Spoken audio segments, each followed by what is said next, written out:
Fala gremista, tudo bem? Sejam bem-vindos a mais um conteúdo aqui no canal e neste vídeo nós vamos falar sobre uma nova disputa no time do Grêmio, desta vez em uma das pontas do ataque. Vamos falar também sobre um novo titular em uma outra posição e sobre Everton Cebolinha, o sonho da torcida e também da atual diretoria que ficará livre no mercado. A gente fala sobre tudo isso, mas antes eu peço para tu deixar o like no vídeo, te inscrever no canal, o like é muito importante para o conteúdo ser entregue a mais gremistas aqui no YouTube, te inscreve e me ajuda a chegar na marca dos 80 mil inscritos. Também ativa as notificações para tu sempre ser avisado sobre novas informações do Grêmio e vai deixando a tua opinião aqui nos comentários sobre todos os temas. Hora do Pastel é a maior franquia de fast food de pastéis do Brasil e uma das maiores do mundo. Faz tanto sucesso porque tem muita qualidade, não para de crescer, recém abriu uma nova loja em Torres e outra também em São Paulo. Procura mais próxima de ti no site ou então no Instagram. Hora do Pastel é pastel crocante, recheio generoso e sabor que conquista. Bom demais, várias opções de pastéis salgados e doces, algumas especiais. Tu pode pedir vários combos também, que aí fica na promoção, pode fazer modificações, diferentes tamanhos, enfim, é uma maravilha. Hora do Pastel. E o cupom Grenal10 te dá 10% de desconto na Hora do Pastel.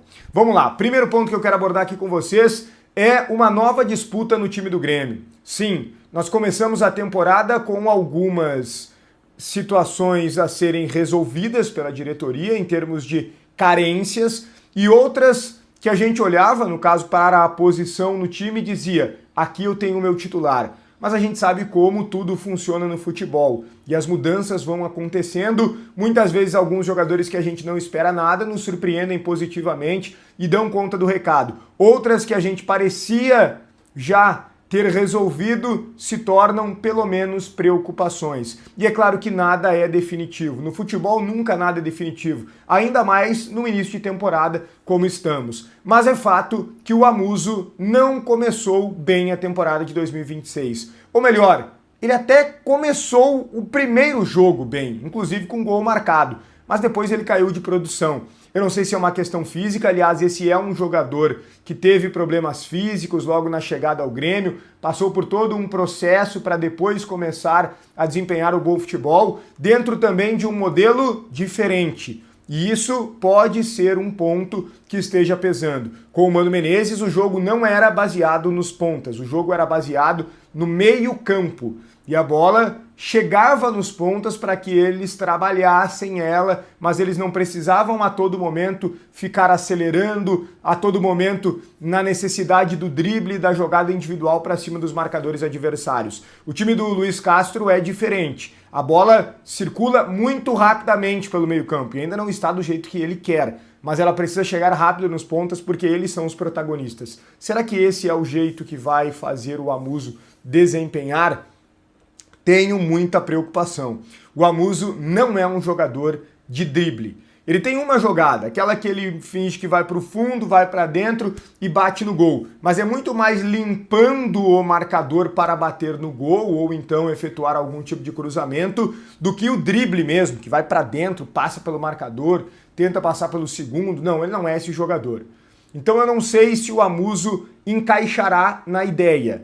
A característica que ele tem, e aí sim tem a ver com a ideia do Luiz Castro, é a velocidade. Isso ele tem, ele é um atacante extremamente veloz. O Amuso precisa evoluir.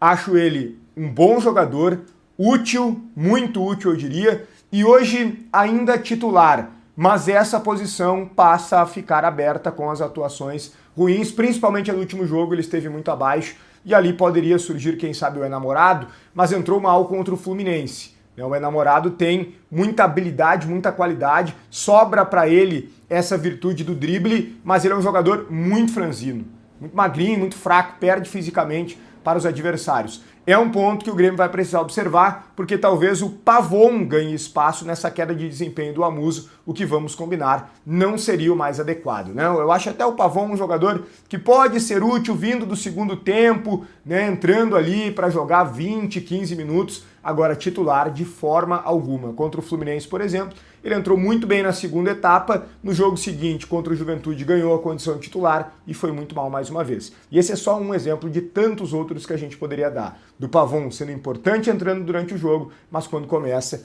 é até irritante as suas atuações. Mas o Grêmio tem um novo titular, numa outra posição, e isso deve se confirmar para o jogo contra o Botafogo, e não é o Monsalve, embora seja para a posição de meia, é o William. Os treinamentos estão indicando isso, que o William deve ser o meia titular do Grêmio contra o Botafogo. O meio-campo realmente deve ter o Noriega na primeira função, o Arthur na segunda função e como meia justamente o William.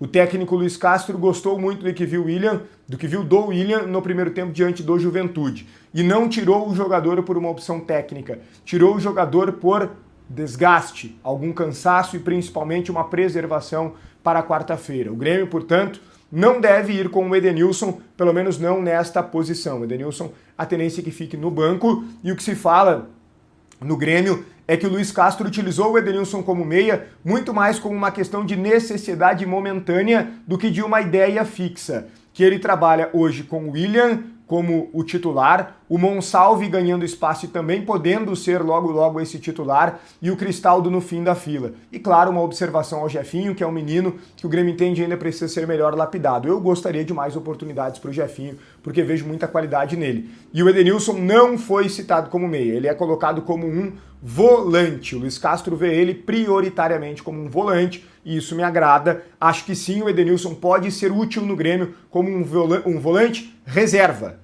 Um volante reserva, jamais como meia e não como um titular. Ok? William, portanto, o novo titular, isso deve se confirmar para quarta-feira, o jogo contra o Botafogo na Arena, pela segunda rodada do Campeonato Brasileiro. E para fechar, Everton Cebolinha ficará livre. Que história é essa? É isso mesmo. O Everton Cebolinha está no Flamengo extremamente insatisfeito. O Everton Cebolinha, ele não é titular e ele tem jogado bem. Ele tem jogado bem e não é titular. Isso tem gerado muita insatisfação no jogador. Conversei com uma pessoa muito próxima ao Cebolinha que me relatou isso e me disse que o Cebolinha cumprirá muito provavelmente o seu contrato no Flamengo, que vai até o final desta temporada. O Cebolinha, quando contratado, assinou até o final de 2026 e até o momento não houve nenhuma renovação e não vai ocorrer. O Cebolinha pediu para deixar o Flamengo no final do ano, o Flamengo recebeu diversos contatos, entre eles uma consulta, uma sondagem do Grêmio, mas pediu valores muito altos e nenhuma negociação evoluiu. Com o Grêmio nem chegou a ter negociação. Quando o Grêmio soube o valor, o Grêmio agradeceu e falou, beleza, não é pra gente. Mas o Everton Cebolinha tem o desejo de mudar de clube, ver com bons olhos jogar no Grêmio, mas é diferente do TT. O TT colocou na cabeça que ia jogar no Grêmio. Ele disse, eu não saio do Panathinaikos, eu fico aqui. Eu só saio se é pro Grêmio, eu quero ir pro Grêmio. Se não for pro Grêmio, eu vou ficar. O Cebolinha é diferente. O Cebolinha quer sair do Flamengo e vai olhar opções para a sua carreira. Vê com bons olhos o Grêmio, mas pode ver com melhores olhos ainda outros clubes, outras situações, outras possibilidades, principalmente o dinheiro. Ele ainda é um jogador jovem, poderia daqui a pouco fazer um grande contrato no futebol árabe, né? Por que não? Daqui a pouco pegar algum clube ainda na Europa, esse ainda é um objetivo dele, jogar no futebol europeu, mas o Everton Cebolinha já disse, inclusive na zona mista da Arena, que gostaria de voltar ao Grêmio. E ele ficará livre, essa é a informação. Ele não quer renovar, e ele vai esperar o contrato terminar com o Flamengo e em dezembro ele ficará livre. Ele e o seu agente vão negociar o próprio passe com outros clubes. É claro que não vai ser só acertar salário. O valor aquele de luvas será muito elevado, mas nem se compara com o valor que teria que pagar ao Flamengo para tirar o jogador. Ele se tornará muito, mas muito mesmo, mais barato. Everton Cebolinha ficará livre no final do ano. É sonho dessa diretoria, que tentou, o Marcelo Marques principalmente, sonhava muito em ter o Everton Cebolinha. É óbvio que é um sonho também da torcida por toda a qualidade e toda a identificação do Cebolinha com o Grêmio. Mas ele livre ficará muito mais fácil lá no final do ano, falta muito tempo ainda.